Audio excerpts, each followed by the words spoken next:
Hello, everybody. How is your week? How is your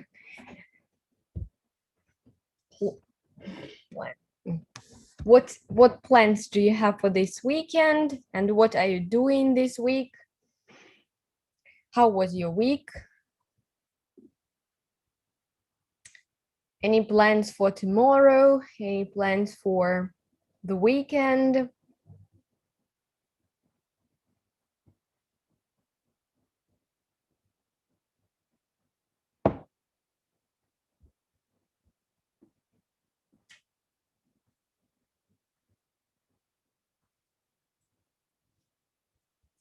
Hi, hello, everybody.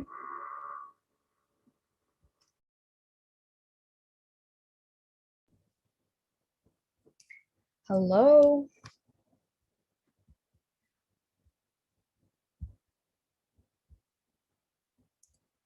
Any plans for this weekend? I plan to go, tomorrow to go to my hometown to enjoy the weather, enjoy communication with my parents, and to do some stuff before my vacation.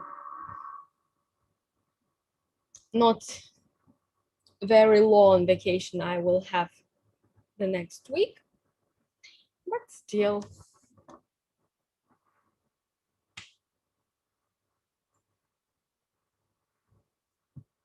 How are you?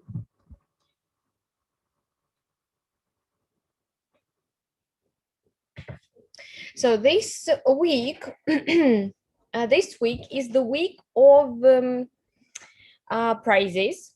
That's why be active.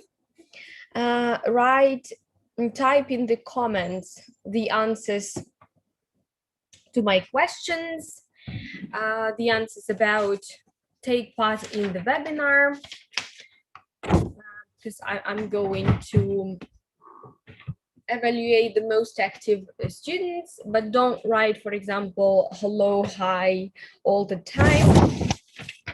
I have such students who wrote yesterday, hi, hello, and a lot of messages, and they thought that they are active in such a way. So don't do that. I evaluate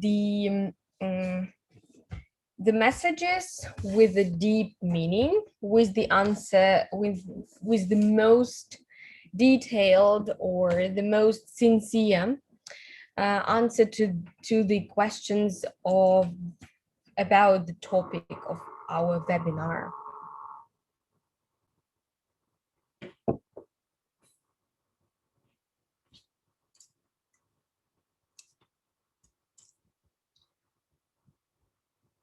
Okay, good. Nobody's writing anything. Let it be.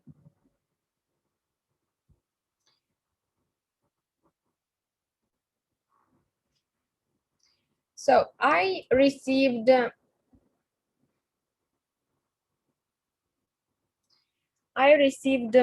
some of the projects, and I was very happy to see that I've noticed 4 projects this week, because all of but probably most of my groups haven't done anything about this project. Let's have a look. Who's that? In from there as much as experience as they can. Who want to try everything? And Dolphin, and it's great because we are all different. People's desires are based on their gender. So sometimes we are observing such bizarre SGs, dolphin racing, have a lot of wishes in this project. It will take an hour of your life to read it, so it's the most new. I'm glad sure that you have seen those great videos where people travel out or look for great adventures. But every time when I see in my YouTube home profile, YouTube account, such videos where bloggers show where I cannot avoid them. Just look, would you like to visit such places? Ah, it's the same person, right? This one. Yeah, very good. That's really cool. Great. Thanks a lot. And who was that? That was mine.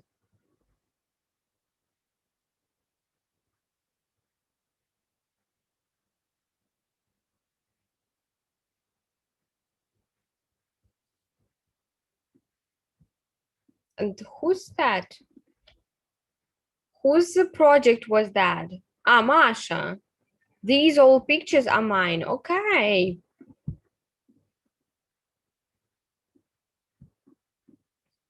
So I don't.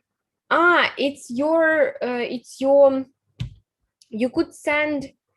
You could have sent the presentation. You don't need to send it in PDF.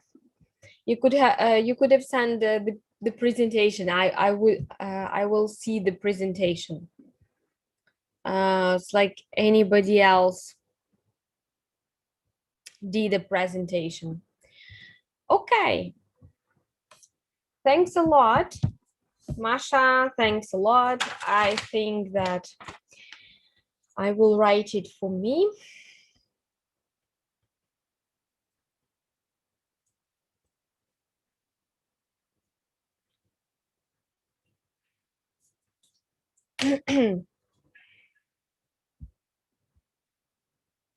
Good. Thanks a lot. It was very nice. Thanks for participating. Okay. Ah, you tried, but you can't. Interesting. I don't know. I usually. It seems to me that PowerPoint, when you download, when you upload the PowerPoint presentation in Google Doc, it transforms PowerPoint into Google presentations. But maybe some error happened and it didn't upload. Okay. Thanks. Thanks for that. Let's start. So today's today's topic of the webinar is the continuation of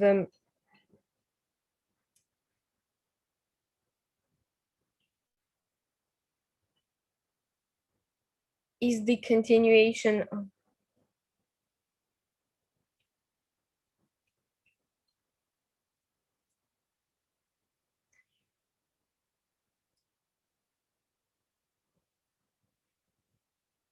okay. So there were some technical problems.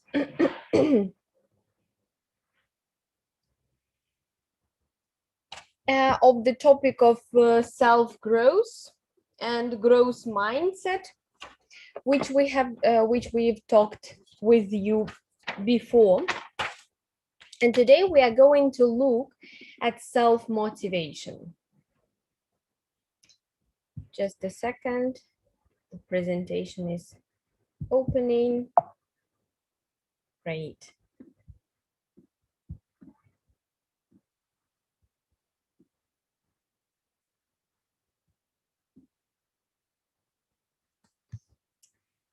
So self-motivation, right? So today's agenda is a bit of a discussion about self-motivation, some of your values which you have. After that, we are going to look at two types. First of all, what self-motivation is. We're going to look at two types of motivation, intrinsic and extrinsic motivation. And also we are going to look at the personal values or even just values that play key role in the self-motivation. Okay, let's start. So self-motivation, well, what's that? It's the ability to drive oneself, to take initiative and to action to pursue goals and complete tasks. It's an inner drive to take action, to create and to achieve. It's what pushes you to keep going on tasks, especially those you are pursuing, because you want to, not because someone told you to. When reaching for a big goal, self-motivation plays a key role. But making a change in your life requires persistence, and many of us find it difficult to stay motivated over time. When setting out to achieve a long-term goal, whether it's to get healthy, make a midlife career change, or realize a personal dream, the beginning is easy. You are full of vitality and determination to face the challenge. However, many of our most precious goals don't happen quickly. It takes hard work, persistence, and discipline to change your life. When results don't come as quickly as you expect, or when nothing goes right, it's natural to feel frustrated and have difficulty staying motivated. Exploring how to find motivation will provide the tools to overcome dips, develop mental toughness, improve your focus on your goals, and keep you on a safe path towards success.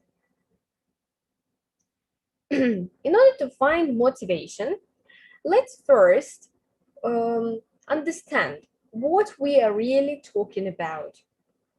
Motivation is simply the force driving your behavior. It's the why behind everything you do and the reason you might take up a course, commit to an action, or work toward a goal. Everything we do is motivated by some combination of conscious and unconscious need or desire. When we talk about self-motivation, we are going beyond basic motives. What we really mean is the ability to follow through on making a positive change in life without giving up. Self-motivation requires that you believe in yourself, stay inspired, keep going despite setbacks. In other words, we are talking about grit. Psychologist Angela Duckworth studied the characteristics of high achievers and discovered that passion and perseverance are the key drivers of long-term success. Grit takes you farther than the initial motive behind your goal. After the buzz of excitement wears off, grit takes you all the way to finish line. So how can we learn to harness these qualities and develop the self-motivation to succeed? Although self-motivation requires a long-term view, it's important to look at what is motivating you to seek change. The more clear you are on why, the easier it will be to stay focused on the work you are doing and to create the life you want. Sometimes motives can hide in plain sight, hidden within the subconscious, telling us deep down inside that something needs to be changed. Desires can evolve, sometimes in a flash of inspiration and sometimes through self-discovery over time.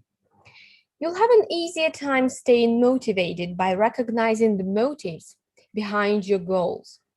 Becoming aware of these motives and their source improves self-awareness while also keeping you on track toward goals that truly matter to you. So, what are these two types of motivation that we can classify?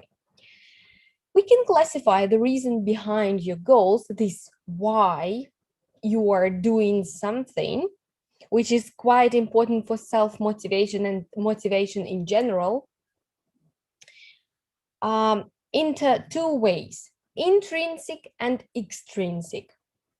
Intrinsic motivation refers to pursuing a goal based on internal factors only. Rather than external rewards, like money, recognition, status. Intrinsically motivated actions have a built-in personal reward.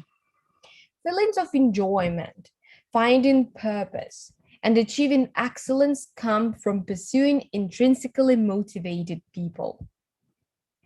In other words, our deepest desires, wishes, or wants and dreams come from within a drive, self motivation. Some examples of intrinsically motivated include changing habits to feel healthier, pursuing a lifelong dream of becoming an artist, for example, building stronger and more meaningful relationships with people, learning the language because you like and enjoy learning the language. What heartful desires drive you to become a better person and pursue your dream? That's where you will find intrinsic motivation. Extrinsic motivation. Extrinsic motivation relates to actions that we pursue based on external factors. In the case of extrinsic motivation, we aim to attain some kind of reward, such as money, status, or good performance. Some examples of extrinsically motivated goals are seeking perfect grade at school, hitting sales goals at work, changing your appearance to please somebody or some other people, earning more money. What kind of drivers lead you to work hard for tangible and measurable rewards? Those are extrinsic motivators. What can I say?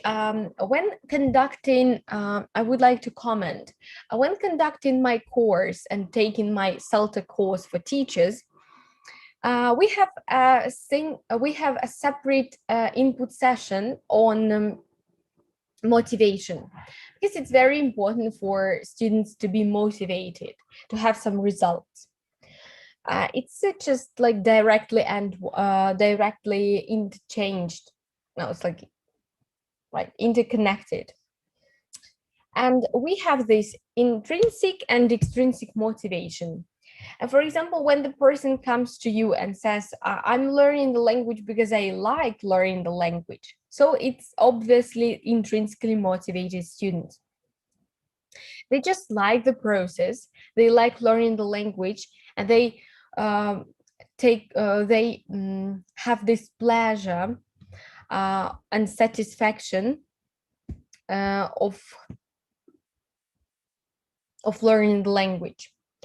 When the person comes to me and says that I need English for my job, I need English because I want to get a promotion or to get more money or to apply for this position. So the person simply wants to get some external reward. So it's extrinsically motivated student.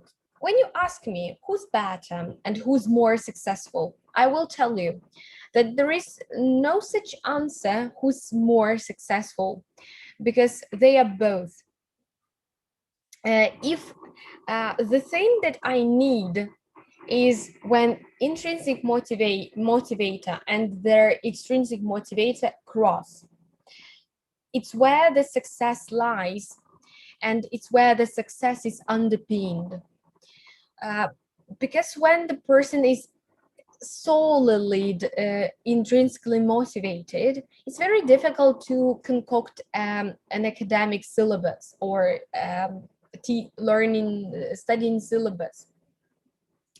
There is no finish aim, there is no purpose why, right, there is a purpose why you are doing because you like, simply because you like, but there is no end line, there is no goal you should achieve while learning or while studying with me.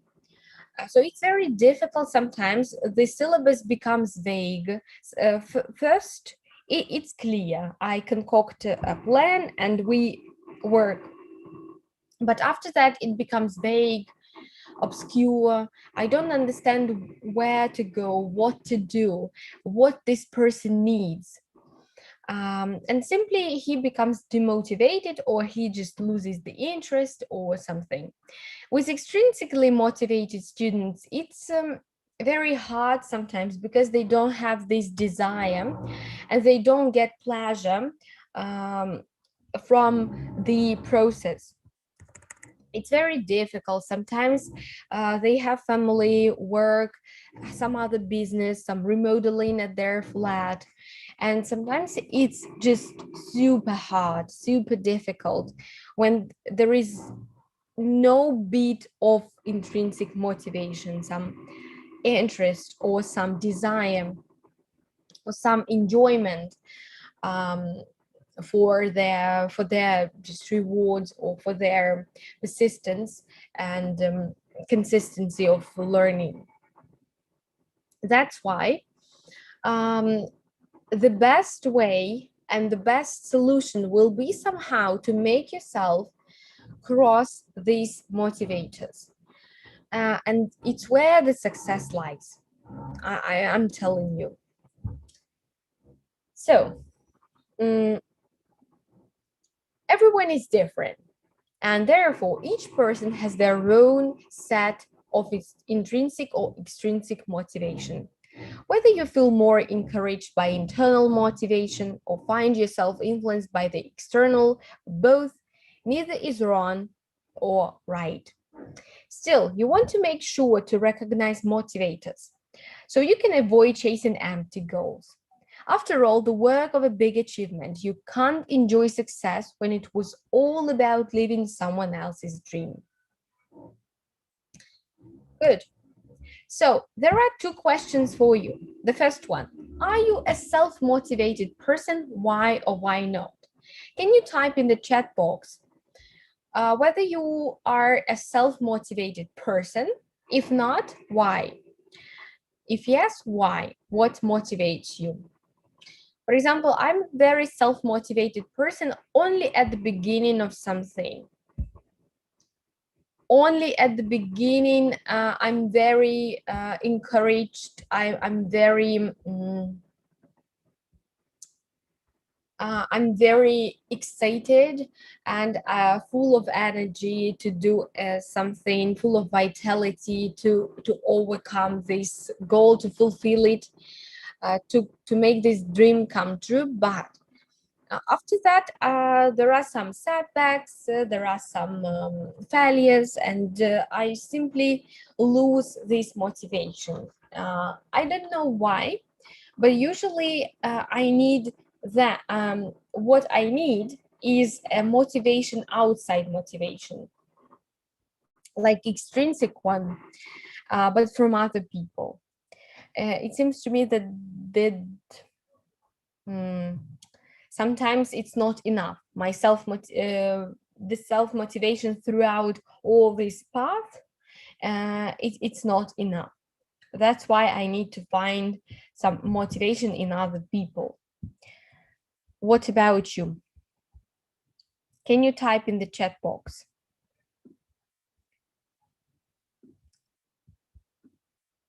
Yes, I am, Alexandra. I'm interested in what I do and what to achieve something. Good. Okay. What's your greatest motivation? What drives you? What's your greatest motivation? What drives you? My greatest motivation is people around me, very close people who achieved something. For me, speaking about me, the YouTube motivators like some businessman, somebody I heard this Cherniak or somebody, they are not very big motivators for me. They are actually not motivators. They claim to be, they profess to be motivators, but they actually are not. And for me, for example, the person who was through thick and thin is the biggest motivator, and especially who I know. For example, my boyfriend, uh, is the greatest motivator now for me, because he has achieved something unbelievable. I Unbelievable for me and for him, because I haven't expected that he could achieve it. And throughout a very short span of time, he has achieved a great results. I was impressed. That's why it's not the biggest achievement like you can think, but for me he's the greatest motivator, because I haven't expected it from him. And the what drives me, but sometimes of course there are no people who in my close surrounding or close circle who motivate me, but that's why I need to find some motivators on the internet. But they are not these politicians or businessmen. Just they are talking sometimes nonsense or some very general stuff. That's why I find some usual celebrities like singers, artists, or producers or directors, and they are speaking good stuff, and with these small bits of pieces I accumulate what I need, and after that um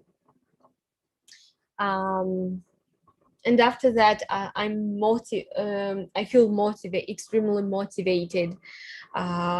It's like it's a big pile of motivation with the help of these bits of phrases or bits of motivational phrases for me. Okay, what about Masha? Masha writes, actually, I can't say that I'm very motivated. Usually I get bored. My greatest motivation is my inspiration, power inside me. Self-drive, like that drive inside me.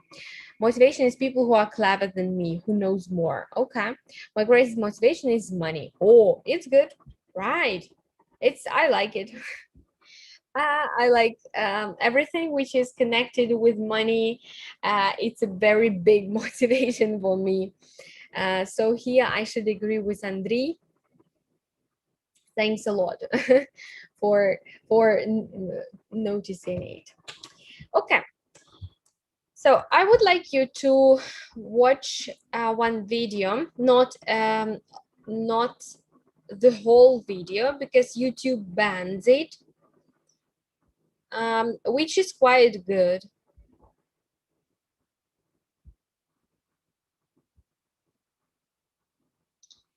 And this person, Scott Gallam, the professor, he looks at the nature and psychology of self-motivation. So let's watch till these drums, till the drums. There will be the episode with drums.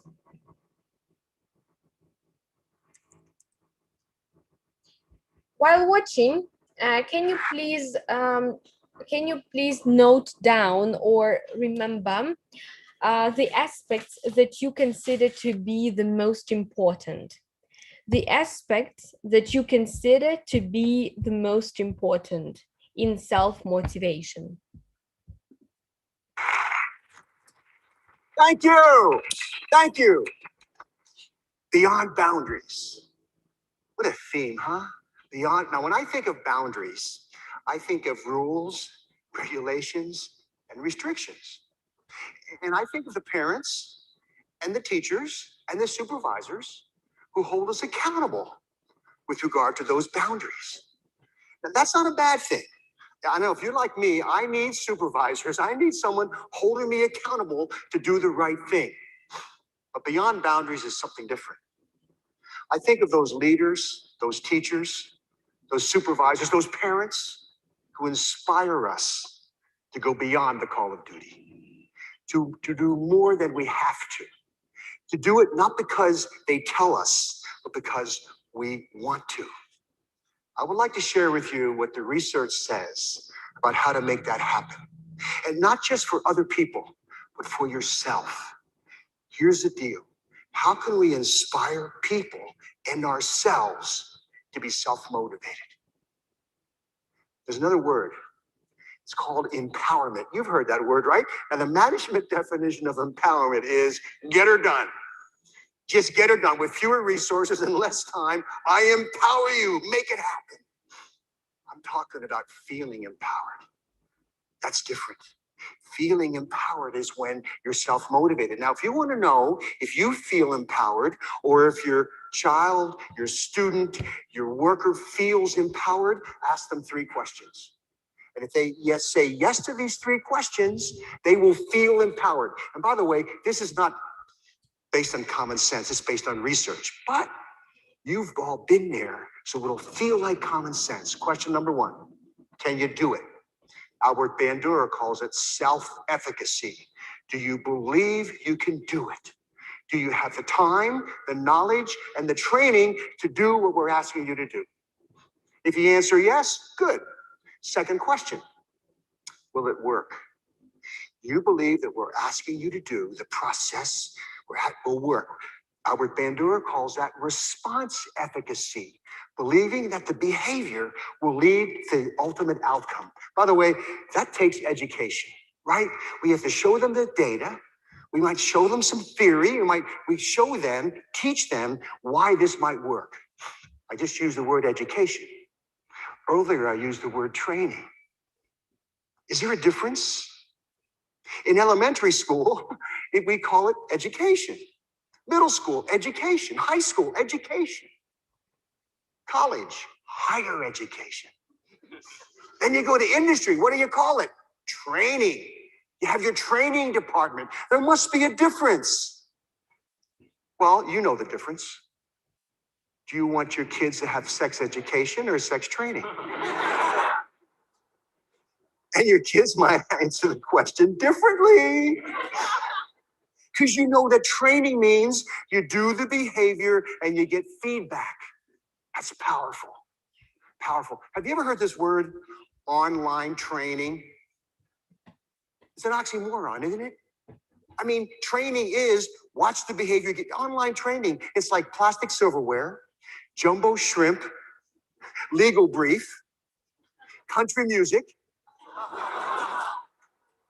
I mean, it doesn't work. Okay, so if you answer yes, it will work. Third question, is it worth it? So we've had a training question, we've had an educational question. This is the motivational question. Do you believe the consequences? This is about consequences. B.F. Skinner taught us this, selection by consequences.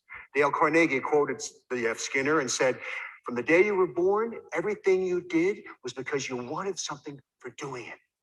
Consequences. Is it worth it? So you have to convince people that it's worth it. Now, by the way, if you answer yes to those 3 questions, you feel competent. Am I right? You feel competent at doing worthwhile work. You've all been there. When you feel competent at doing worthwhile work, you're more likely to be self-motivated. You've been there. No one has to be looking over you. You feel, now here's the challenge, leaders, teachers. How do you inspire people to feel competent? Well, you give them feedback. You give them recognition. You show them they are competent. Okay, I got one more, another C word. Choice. Your common sense will tell you. When you believe you have a sense of autonomy, a sense of choice in what you're doing, you feel more self-motivated. B.F. Skinner taught us that too. In his book, Beyond Freedom and Dignity, way back in 1971, reading that book changed my life because I realized that I am controlled by consequences. But sometimes I don't feel controlled. When I'm working for a pleasant consequence, it feels good. It feels like I'm working to get something. When I'm working to avoid an aversive consequence, I feel controlled. That's called negative reinforcement. So here's a challenge, leaders. How do we get people to become success seekers rather than failure avoiders? First day of introductory psychology class, I teach 2 classes of 600 students. Maybe some of you have been in that class. And remember, the first day I say, how many are here to avoid failure? And 80% raise their hand. And I say, well, thanks for coming. I know you're motivated, but you're not happy campers. You probably told your friends, I got to go to class. It's a requirement. Not I get to go to class. It's an opportunity. You probably woke up to an alarm clock, not an opportunity clock. And it's all in how you see it. Really, it's all in how you see it. It's your paradigm. It's how you communicate to others and how you communicate to yourself. So Ellen Langer said in her book, Mindfulness, she said, and psychologists know, when you perceive choice, you perceive motivation. You're more motivated. So the deal is, for yourself, sit back and reflect. Be mindful of the choices you have. And talk about being a success seeker rather than a failure avoider. It's all how you talk, how you communicate to yourself and to others. I got a fourth C word, community. Powerful word. Psychologists know that social support is critical. People who perceive a sense of relatedness, a sense of connection with other people, they feel motivated and they're happier. I want to recite a poem. It's called The Cookie Thief by Valerie Cox. And as I recite this poem, there's only two characters, a man and a lady. Put yourself in the situation. Be mindful. Think about the situation and what you would do. Okay, here we go. A woman was waiting in an airport one night with several hours before her flight. She hunted for a book in the airport shop, bought a bag of cookies, and found a place to drop. She was engrossed in her book and happened to see that the man beside her, as bold as could be, took a cookie or two from the bag between, which she tried to ignore to avoid a scene. She read, munched cookies, and watched the clock as the gutsy cookie thief diminished her stock. She was getting more irritated as the minutes ticked by, thinking if I wasn't so nice, I'd blacken his eye. With each cookie she took, he took one too. When only one was left, she wondered what he'd do. With a smile on his face and a nervous laugh, he took the last cookie and he broke it in half. He offered her half as he ate the other. She snatched it from him and thought, oh, brother, this guy has some nerve and he's also rude. He didn't even show any gratitude. She'd never known when she'd been so galled. She sighed with relief when her flight was called. She gathered her belongings and headed for the gate, refusing to look back at the thieving ingrate. She boarded the plane and sank on her seat. Then she sought her book, which was almost complete. As she reached in her baggage, she gasped with surprise. There was her bag of cookies in front of her eyes. If mine are here, she moaned in despair, and the others were his. He tried to share. Too late to apologize, she realized with grief that she was the rude one, the ingrate, the thief. So where were you where were you? Whose side were you on? Were you thinking independent or interdependent? I don't blame you if you think independent. You know, that's how we're raised. Nice guys finish last. Squeaky wheel gets the grease. Got to blow your own horn. You know, independent. We come in this life of ours, dependent to others, and then we can't wait to become teenagers. You know, we're too old to do what kids do, too young to do what adults do, so then we'll do what nobody else would do to assert our independence. And some of us get stuck there. We're stuck. I'll do it myself. I don't need you. Not good. We need each other. We have to have each other's back. We need a sense of community. This independence culture that we got to move to interdependent. Okay, 4 C words that can fuel self-motivation and I think can fuel actively caring for people. Let me tell you a story to put it all together. It happened over 60 years ago. I remember it like yesterday.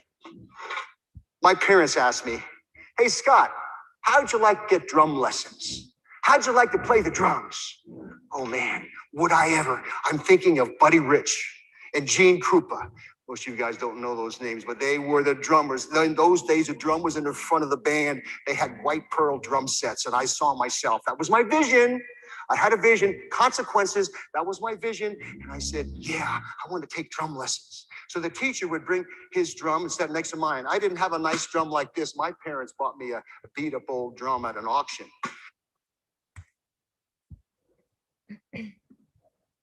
Okay, that's, I think, enough. He will tell the story about how he learned how to play drums. I think that's enough because he gave a bunch of interesting insights into the nature and psychology of self-motivation. So what did you get from this video that you haven't thought before? Which aspect have you heard from this video that you haven't heard before? Didn't hear before? Can you type in the chat box? What's the comment?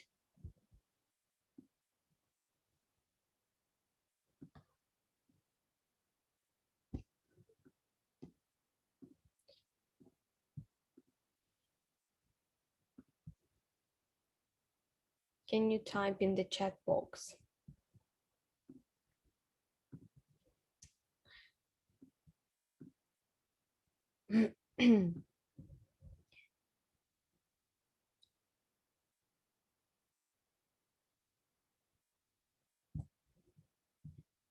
Okay.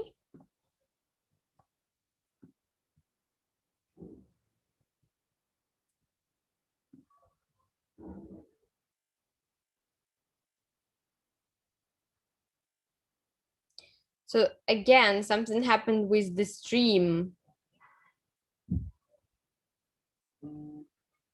Something happened with the stream.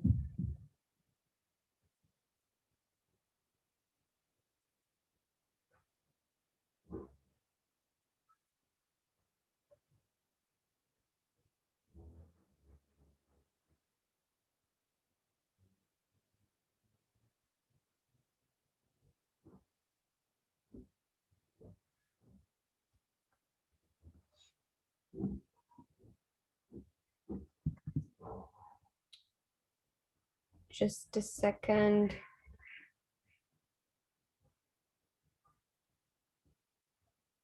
Okay, right.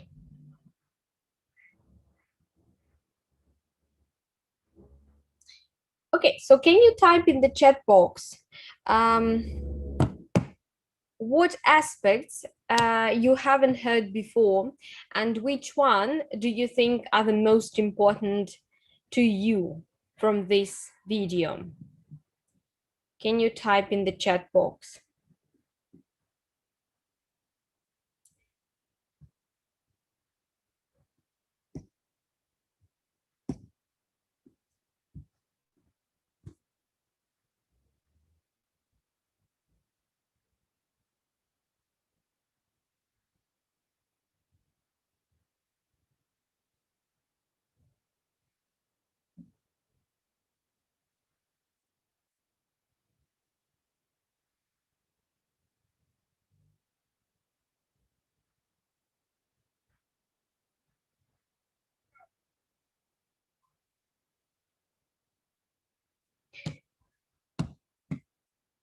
Okay, nothing.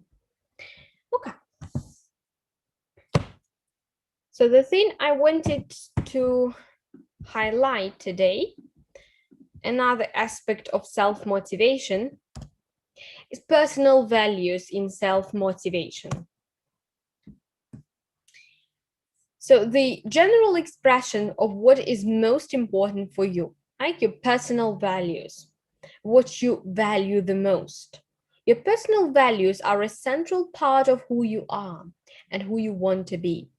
The greatest motivation for any person is the fact that the actions you take or the things you do perfectly match with your personal values. By becoming more aware of these important factors in your life, you can use them as a guide to make the best choice in any situation. Some of life's decisions are really about determining what you value most. So values are broad motivations that can serve as the basis for goals. We propose the values can be used to understand the motivational basis of amity goal orientation, a pro-social goal orientation within achievement situations.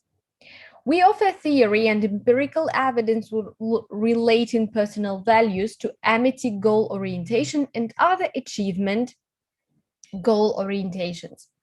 Specifically, the results of 3 studies and a mini meta-analysis suggest that the pro-social value of benevolence is positively related to amity goal orientation and can be interpreted as the motivational basis of amity goal orientation. Furthermore, power values are positively related to performance approach orientation. Self-direction values are positively related to mastery goal orientation. And security values are positively related to performance avoidance goal orientation. These findings can explain that the pattern of correlations previously found among achievement goal and open up the potential for new research on amity goal orientation, as well as other value-based achievement goal orientations. So the topic of achievement goal orientations has received a great deal of research attention in the last few decades. With meta-analysis covering over 300 studies of the antecedents and consequences of achievement goal orientations,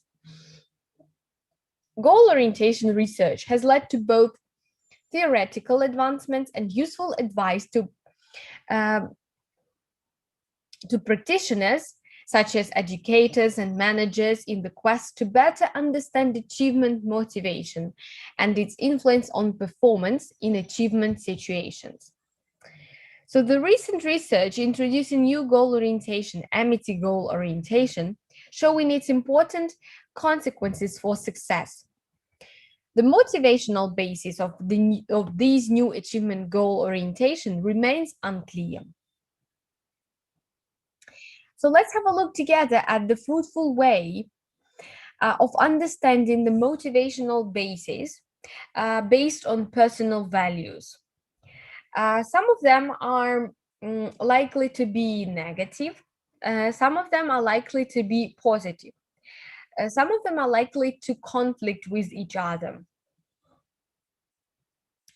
So, goal orientation theory is focused on goals that are pursued or perceived by individuals in achievement situations, resulting in different patterns of cognition, affect, and behavior. The original theory portrays 2 goal orientations. The first is to develop one's competence by acquiring new skills and developing mastery in new situations, labeled as task goal, learning goal, or mastery goal. The second goal orientation is the goal of demonstrating competence or avoiding exhibiting a lack of competence by seeking favorable judgments from others and avoiding negative ones. Ability, ego, or performance goals. Each of the goal orientations leads to different preferences within achievement situations. Individuals with a high mastery goal orientation are willing to risk erring in order to learn. They also prefer to engage in new, demanding, and challenging tasks rather than repeat familiar ones. Conversely, individuals with a high performance goal tend to abstain from learning opportunities in which there is a risk of erring. They therefore favor performing familiar tasks in which they feel safe, so as not to make any errors and are reluctant to opt for difficult tasks. So this research was conducted by previously known Carol Dweck and Elliott in 1988. Mastery goal orientation elicits enjoyment, optimism, and intrinsic motivation, whereas performance goal orientation elicits helplessness, negative affect, anxiety, and stress. So the model was expanded and was underpinned by the Schwartz value theory based on personal values and its influence on your self-motivation. Values convey broad life goals and that are important to us in our lives. They serve as guiding principles in people's lives and are ordered according to their importance, which varies across individuals. Their broad nature leads them to have an overarching effect across contexts. For example, a person who values benevolence, kindness, is likely to be motivated by benevolence values at home, at work, with friends. Values are quite stable and as such function or as ongoing motivators of perceptions, attitudes, goals, and behaviors. And usually they are these values, they are not only predisposed by the individual, but they are also predisposed by the culture the person belongs to. Schwartz presented a comprehensive model of values which defines 10 broad values that form a circle according to the motivation that underlies each of them. In this circle, we can see four graphs. No, they are not graphs, they're pie charts. Self-transcendence consists of benevolence and universalism. Openness to change consists of self-direction, stimulation, and hedonism. Self-enhancement consists of power and achievement. And conservatism or conservation consists of tradition, conformity, and security. They are these are the most general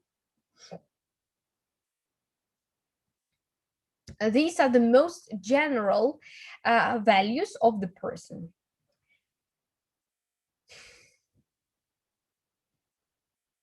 Every two adjacent values in the circle share an underlying motivation.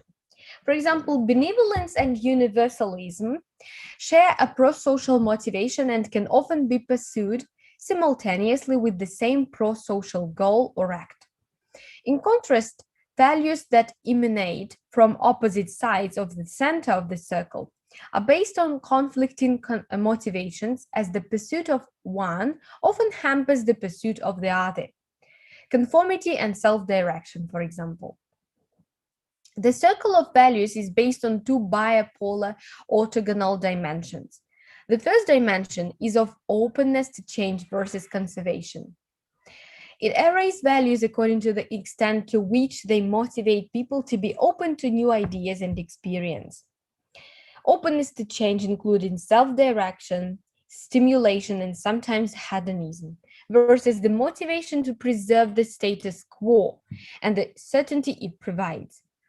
Conservation, including security, conformity, and tradition. The second dimension is self-enhancement versus self-transcendence. It arrays values according to the extent to which they motivate people to enhance personal interests, even at the expense of others. Self-enhancement, including power, achievement, and sometimes hedonism. Versus the motivation to promote the welfare of others. Self-transcendence, including benevolence and universalism. The 10 values there and their structure of relations have been established in cross-cultural research in more than 70 countries from around the world.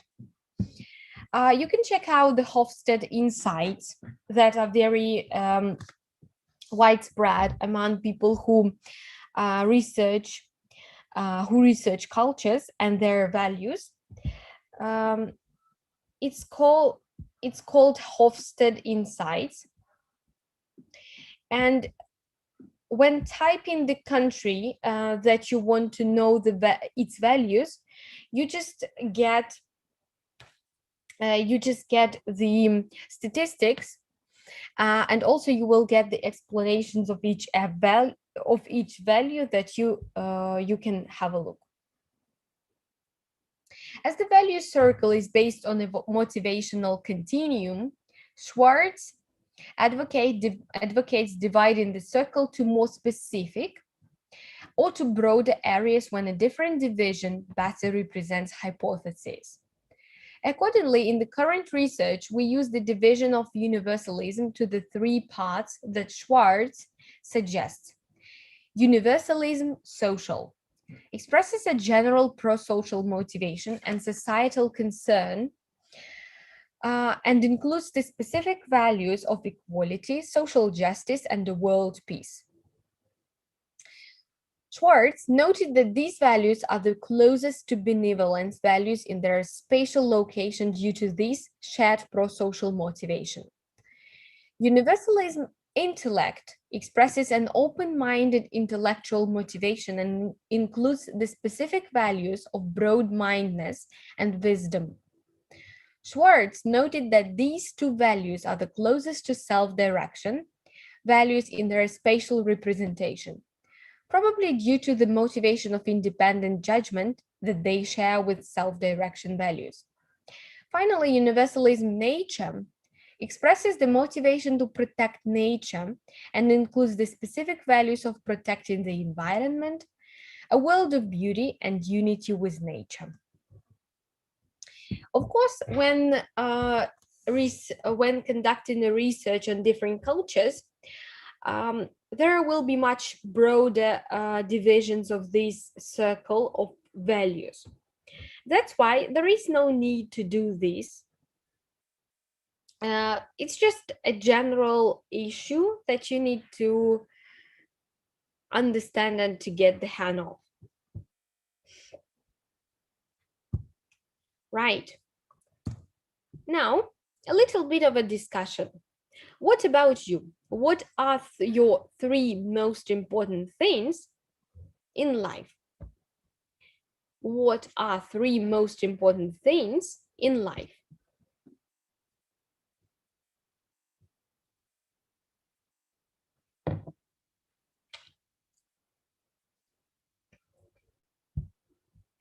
What about you?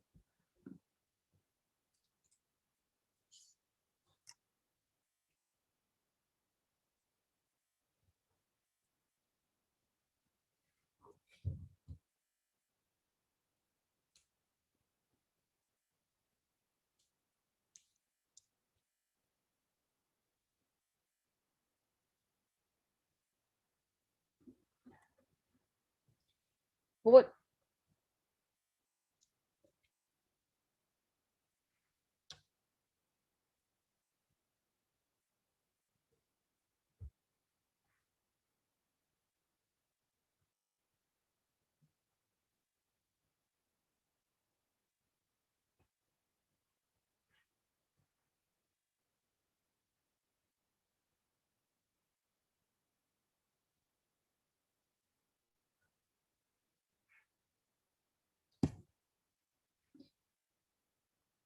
They are family, self-development, and money.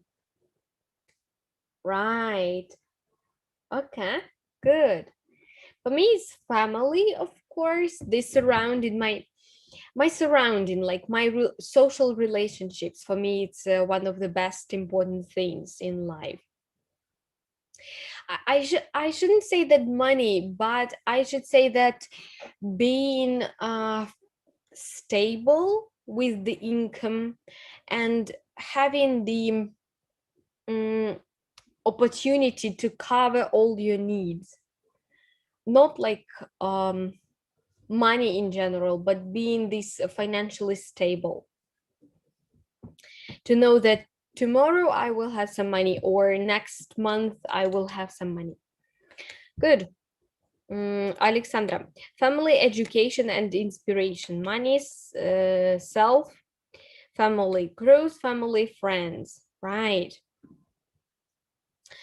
How do these things guide you in life? How do they work as your motivational factors? Can you type in the chat box, how do these three things act like a motivational tool? Motivational tool. As I said before, the close surrounding act it's a very as a very good motivational tool for me. And also the money, of course, is a very good motivational tool for me. Okay, thanks a lot for your answers. I have decided who will be the most active today. It's Masha. It will be Masha because she sent a project last week, and she also was very active today. Thanks a lot for everybody to make best decisions, right, Nikita? Good. So Masha impressed me with sending the project, so it's fair. So she was also active today, so it's fair to give a prize to her today. Thanks a lot for today. Have a nice weekend and see you next week.